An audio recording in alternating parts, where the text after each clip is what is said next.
तिलचोत की कहानी। तिलचोत माता विंध्याक जी महाराज की जय। दो देवरानी जेठानी थी। जेठानी के धन बहुत था, देवरानी गरीब थी। देवरानी भगवान गणेश की बहुत आराधना करती थी।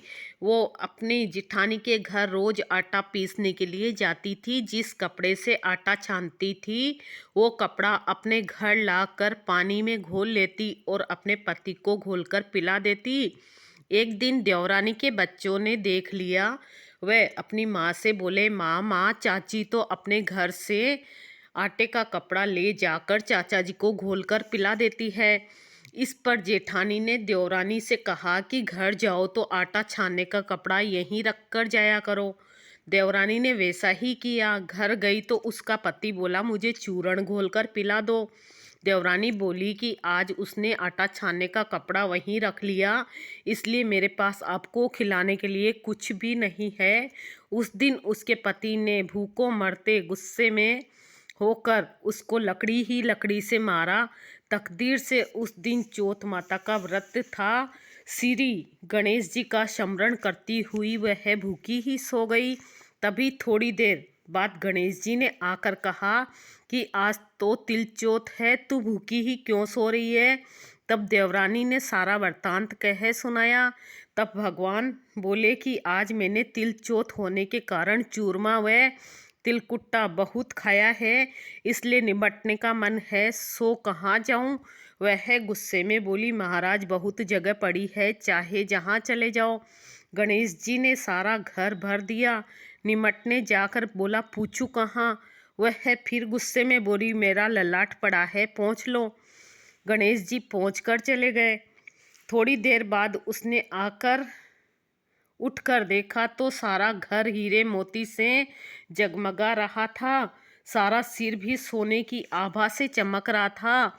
धन को बटोरने में देर हो गई, इसलिए जेठानी के घर नहीं जा सकी। जेठानी ने अपने बच्चों को चाची के घर देखने के लिए भेजा कि चाची क्यों नहीं आई। बच्चों ने आकर देखा तो वहाँ हीरे मोती का ढेर लगा था। तब बच्चों ने आकर अपनी माता से कहा, माँ चाची के तो बहुत धन हो गया है। जेठानी भागी भागी अपनी देवरानी के पास आई और पूछा कि इतना धन कैसे हुआ तेरे पास। भोली भाली देवरानी ने सारी घटना सच सच बता दी। इतनी सुनकर जेठानी अपने घर आई और अपने पति से बोली, मुझे भी लकड़ी ही लकड़ी से मारो। देवरानी को देवर जी ने बहुत मारा, इसलिए उसके बहुत धन हो गया। उसका पति बोला, तू धन की भूखी क्यों मार खाती है। लेकिन वो नहीं मानी और बहुत मार खाकर अपने मकान को खाली करके श्री गणेश का स्मरण करके सो गई। गणेश जी महाराज आए और कहने लगे, फालतू में मार खाने वाली, उठ और मुझे बता कि मैं कहाँ निमटने जाऊं। तब वो बोली, मेरी देवरानी के तो छोटा सा मकान था, मेरे तो बहुत बड़ा मकान है, जहाँ इच्छा हो वहीं चले जाओ। और गणेश जी ने निमटना कर लिया। अब बोले कि पूछूं कहाँ, तो जेठानी बोली, मेरा ललाट पड़ा है, पहुँच चले गए। थोड़ी देर में उसने उठकर देखा तो सारा घर सड़ रहा था और बदबू आ रही थी। तब वो बोली, हे गणेश जी महाराज, आपने मेरे साथ छल कपट किया है।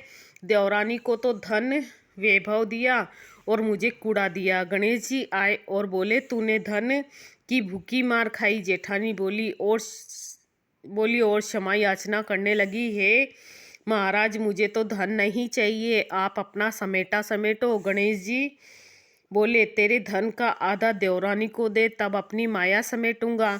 जेठानी ने आधा धन देवरानी को दे दिया, लेकिन एक सुई नहीं दी। तब भगवान ने एक सुई भी देवरानी को दिलवाई। तब भगवान ने अपनी माया समेटी। रिद्धि सिद्धि के दाता हे गणेश जी महाराज, जैसा आपने जेठानी के साथ किया वैसा किसी के साथ मत करना। जैसा देवरानी के भंडार भरे वैसे सभी के भरना। कहने सुनने हुंकारा भरने वाले सभी की मनोकामना पूरी करना। बोलो गणेश जी भगवान, चौथ माता की जय।